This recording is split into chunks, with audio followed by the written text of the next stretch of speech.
Assalamualaikum warahmatullahi wabarakatuh. Perkenalkan, nama saya Tesya Univia. Saya dari Pendidikan Biologi. Di sini saya ingin menjelaskan tentang teori belajar sosial. Nah, apa itu belajar sosial? Belajar sosial merupakan belajar yang bertujuan memperoleh keterampilan dan pemahaman terhadap masalah-masalah sosial, penyesuaian terhadap nilai-nilai sosial dan sebagainya.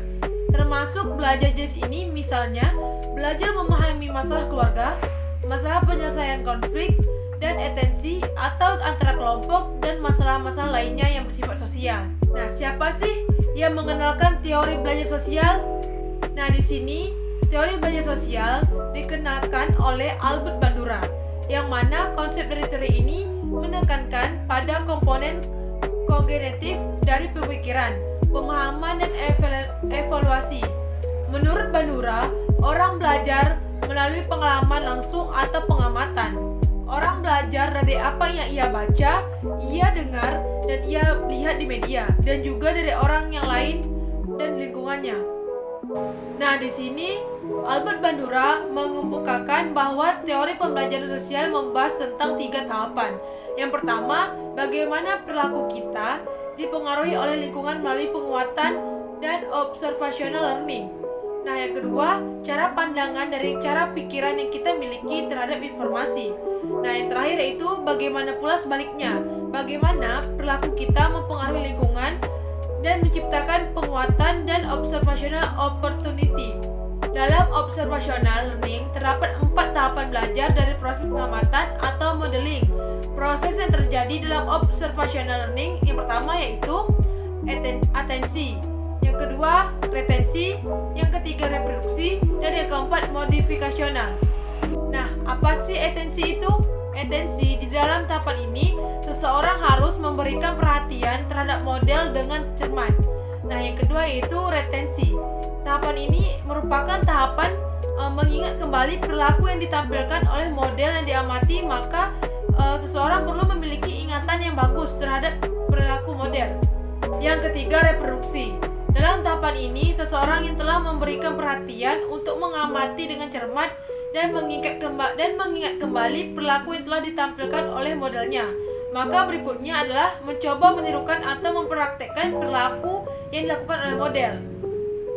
Nah, yang keempat yaitu tahapan berikutnya motivasional. Nah, seseorang harus memiliki motivasi untuk belajar dari model. Nah, di sini konsep utama dari belajar Albert Bandura yang pertama ada pemodelan. Nah, di sini apa sih pemodelan itu? Pemodelan merupakan konsep dasar dari teori belajar Albert Bandura. Menurut Bandura, sebagian besar manusia belajar melalui pengamatan secara selektif dan mengingatkan tingkah laku orang lain. Seseorang belajar menurut teori ini lakukan dengan pengamatan tingkah laku orang lain. Hasil pengamatan itu kemudian dimantapkan dengan cara menghubungkan pengalaman baru dengan pengalaman sebelumnya atau mengulang-mengulang kembali.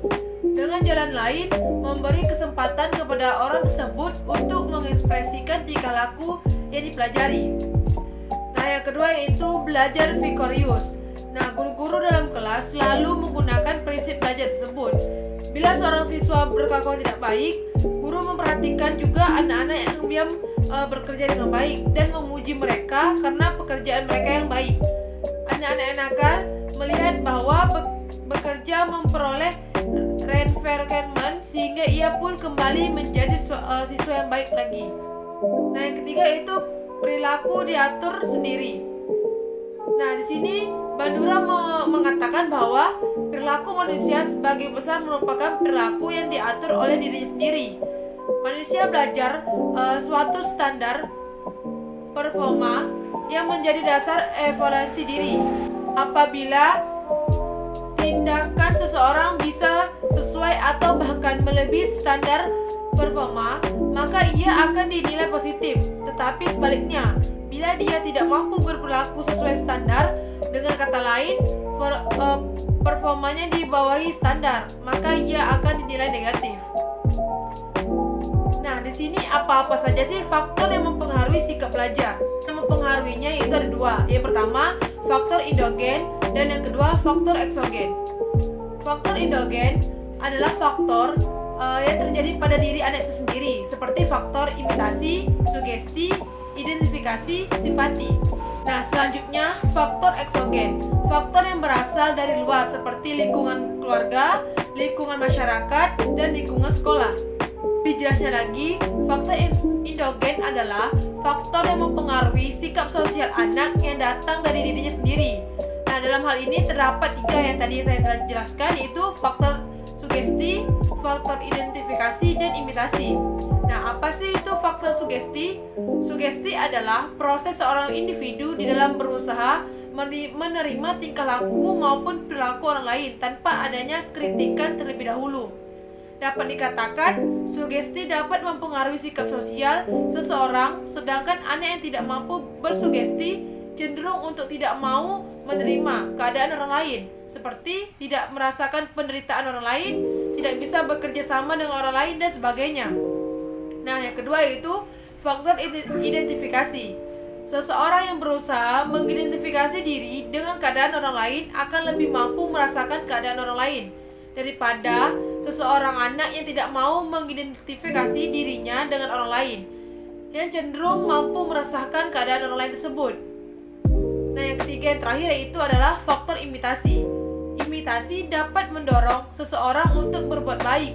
Anak-anak yang meniru keadaan orang lain akan cenderung mampu bersikap sosial daripada yang tidak mampu meniru keadaan orang lain. Selanjutnya yaitu faktor eksogen. Nah, apa sih faktor eksogen itu? Faktor eksogen merupakan faktor yang mempengaruhi sikap sosial anak dari luar dirinya sendiri. Di sini faktor eksogen memiliki 3 faktor. Yang pertama, faktor dari lingkungan keluarga, faktor dari lingkungan sekolah, dan yang terakhir yaitu faktor dari lingkungan masyarakat. Nah, yang pertama, faktor lingkungan keluarga. Nah, keluarga merupakan tumpuan dari setiap anak. Keluarga merupakan lingkungan yang pertama kali dari anak menerima pendidikan, karena keluarga mempunyai peranan yang sangat penting di dalam perkembangan anak. Nah, yang kedua itu dari faktor lingkungan sekolah. Ada beberapa faktor lain di sekolah yang dapat mempengaruhi sikap sosial siswa, yaitu tidak adanya disiplin atau peraturan sekolah yang mengikat siswa untuk tidak berbuat hal-hal yang negatif maupun tindakan yang menyimpang. Yang ketiga yaitu faktor lingkungan masyarakat. Lingkungan masyarakat merupakan tempat berpijak para remaja sebagai makhluk sosial. Manusia sebagai makhluk sosial tidak bisa terlepas dari masyarakat. Anak dibentuk oleh lingkungan masyarakat dan dia juga sebagai anggota masyarakat. Kalau lingkungan sekitar itu baik, dan akan berarti sangat membantu di dalam pembentukan kepribadian dan mental seorang anak. Begitu pula sebaliknya, kalau lingkungan sekitarnya kurang baik, akan mempengaruhi kurang baik pula terhadap sikap sosial seorang anak, seperti tidak mau merasakan keadaan orang lain. Apa sih kelebihan dan kekurangan dari teori belajar sosial Bandura? Ada yang tahu? Nah, di sini saya akan menyampaikan apa-apa saja kelebihan dan kekurangan dari belajar sosial Bandura. Nah, di sini saya akan menjelaskan tentang kelebihan teori Albert Bandura. Nah, teori Albert Bandura ini lebih lengkap dibandingkan teori belajar sebelumnya. Karena itu menekankan bahwa lingkungan dan perilaku seorang dihubungkan melalui sistem kognitif seorang tersebut. Bandura memandang tingkah laku manusia bukan semata-mata refleks atas stimulus, melainkan juga diakibatkan reaksi yang ditimbul akibat interaksi antara lingkungan dengan kognitif manusia itu sendiri. Pendekatan teori belajar sosial lebih ditekankan pada perlunya conditioning atau pembiasaan merespon dan mistioning atau peniruan. Nah, selain itu, pendekatan belajar sosial menekankan pentingnya penelitian empiris dalam pembelajaran perkembangan anak-anak. Penelitian ini berfokus pada proses yang menjelaskan perkembangan anak-anak, faktor sosial dan kognitif. Nah, di sini teori Albert Bandura juga memiliki kekurangan. Teori pembelajaran sosial Bandura sangat sesuai jika diklasifikasikan dalam teori behavioristik.